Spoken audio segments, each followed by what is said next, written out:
Hello दोस्तों, जय श्री राम। कैसे हो आप सभी का हमारे यूट्यूब चैनल पर स्वागत है।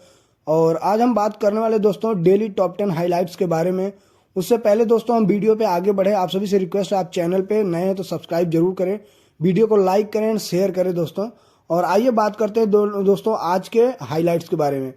Professor B.R. Kamboj honoured with MS Swaminathan award. Professor B.R. Kamboj को MS स्वामीनाथन अवार्ड से सम्मानित किया गया। और इस पे क्या पॉइंट है दोस्तों वो भी देख लेते हैं। Highlight point: professor B.R. Kamboj has been honoured with the prestigious MS Swaminathan award in recognization of his contribution as a scientist and extension specialist in the field of agronomy। Professor B.R. Kamboj को प्रतिष्ठित MS पुरस्कार से सम्मानित किया गया है। कृषि विज्ञान के क्षेत्र में एक वैज्ञानिक और विस्तार विशेषज्ञ के रूप में उनके योगदान की मान्यता के लिए स्वामीनाथन पुरस्कार से उन्हें सम्मानित किया गया है। ठीक है दोस्तों, अगला पॉइंट देखते हैं क्या है। Professor Kamboj is the VC of the Chaudhary Charan Singh Haryana agricultural university. Professor Kamboj Chaudhary Charan Singh Haryana कृषि विश्वविद्यालय के VC हैं। प्रोफेसर कम्बोज चौधरी चरण सिंह हरियाणा का जो कृषि विश्वविद्यालय उसके वाइस चांसलर हैं। ठीक है दोस्तों, और अब अगला पॉइंट देखते हैं। Thawar Chand Gehlot governor of Karnataka presented him this award. Thawar Chand Gehlot Karnataka के राज्यपाल ने उन्हें यह पुरस्कार प्रदान किया मिस्टर कम्बोज को MS स्वामीनाथन अवार्ड से सम्मानित किया है कर्नाटका के राज्यपाल ने। ठीक है, कोई डाउट? चलिए आगे बढ़ते हैं, देखते हैं अगला point. Professor Kamboj has published about 300 research paper and articles in national and international journals, books and technical magazines. Professor Kamboj ने राष्ट्रीय और अंतर्राष्ट्रीय पत्रिकाओं, पुस्तकों और तकनीकी पत्रिकाओं में लगभग 300 शोध पत्र और लेख प्रकाशित किए हैं।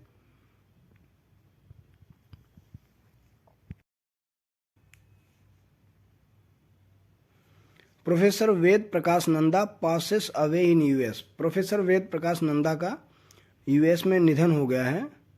इन पे कुछ पॉइंट है वो देख लेते हैं क्या है।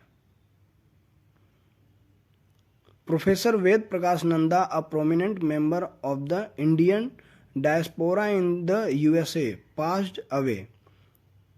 संयुक्त राज्य अमेरिका में भारतीय प्रवासियों के एक प्रमुख सदस्य प्रोफेसर वेद प्रकाश नंदा का निधन हो गया है। USA में इनका निधन हुआ है दोस्तों। Next point, Nanda was awarded with Padma Bhushan in 2018 for his contribution to literature and education. Nanda को साहित्य और शिक्षा में उनके योगदान के लिए 2018 में पद्म भूषण से सम्मानित किया गया था। He was a professor of international law at the prestigious University of Denver, Colorado। वह कोलोराडो के प्रतिष्ठित डेनवर विश्वविद्यालय में अंतर्राष्ट्रीय कानून के प्रोफेसर थे।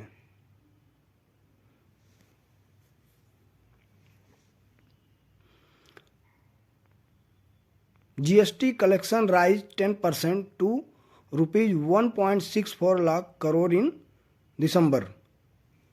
तो दोस्तों दिसंबर में GST कलेक्शन बढ़कर 10% हो गया है। The gross goods and services tax GST revenue collection for the month December 2023 stood at 1,64,882 crore rupees. दिसंबर 2023 माह के लिए सकल वस्तु एवं सेवा कर GST राजस्व संग्रह 1,64,882 करोड़ रुपए रहा। GST कलेक्शन दोस्तों दिसंबर माह का है।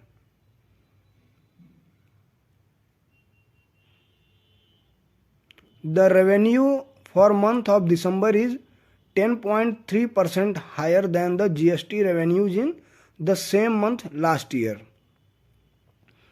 दिसंबर महीने का राजस्व पिछले साल के इसी महीने के GST राजस्व से 10.3% अधिक है।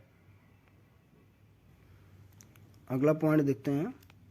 The total GST revenue collected for the month central goods and services tax CGST collection is 30,443 crore rupees. State goods and services tax SGST is 37,935 crore rupees. Integrated goods and services tax महीने के लिए कुल GST राजस्व एकत्र किया गया। केंद्रीय माल और सेवा कर CGST संग्रह 30,443 करोड़ रुपए। राज्य माल और सेवा कर SGST 37,935 करोड़ रुपए एकीकृत माल और सेवा कर है। ठीक है दोस्तों। Sale of electoral bonds begins today. चुनावी बॉन्ड की बिक्री आज से शुरू हो रही है। अब इनके कुछ पॉइंट देख लेते हैं, क्या है हाईलाइट पॉइंट इन पे। SBI authorized to issue and encash bonds through 29 branches. SBI 29 शाखाओं के माध्यम से बॉन्ड जारी करने और भुनाने के लिए अधिकृत है। It will be sold through 29 authorized branches of SBI till the 11th of this month. इसे इस महीने की 11 तारीख तक SBI की 29 अधिकृत शाखाओं के माध्यम से बेचा जाएगा। जिन इलेक्ट्रोल बॉन्ड की बिक्री शुरू हो रही है उन्हें दोस्तों इस माह के 11 तारीख तक SBI के 29 अधिकृत शाखाओं के माध्यम से बेचा जाएगा। और इन शाखाओं के माध्यम से बॉन्ड जारी करने के लिए दोस्तों, खरीदने के लिए SBI ने 29 शाखाओं के माध्यम से बॉन्ड जारी करने और भुनाने के लिए अधिकृत किया है, ये अधिकार दिया गया है। ठीक है। The bond will be valid for 15 calendar days from the date of issue and no payment will be made to any payee political party if the bond is deposited after expiry of the validity period. Bond जारी होने की तारीख से 15 calendar दिनों के लिए वैध होंगे और यदि वैधता अवधि समाप्त होने के बाद बॉन्ड जमा किया जाता है तो किसी भी भुगतानकर्ता राजनीतिक दल को कोई भुगतान नहीं किया जाएगा। ये इनका क्लियर है। नेक्स्ट क्या है। The bond deposited by the eligible political party in its account will be credited on the same day. पात्र राजनीतिक दल द्वारा अपने खाते में जमा किया गया बॉन्ड उसी दिन जमा किया जाएगा। तो दोस्तों ये रहा आज का टॉप 10 हाईलाइटेड पॉइंट, और आगे हम फिर आपको एक नए टॉपिक के साथ मिलेंगे। दोस्तों आज की वीडियो में इतना ही, फिर मिलते हैं आप सभी से एक नए टॉप 10 हाईलाइट्स का वीडियो आप सबसे लेके। और वीडियो दोस्तों अच्छी लगी हो तो लाइक शेयर एंड कमेंट जरूर करें। जय हिंद, जय भारत, जय श्री राम।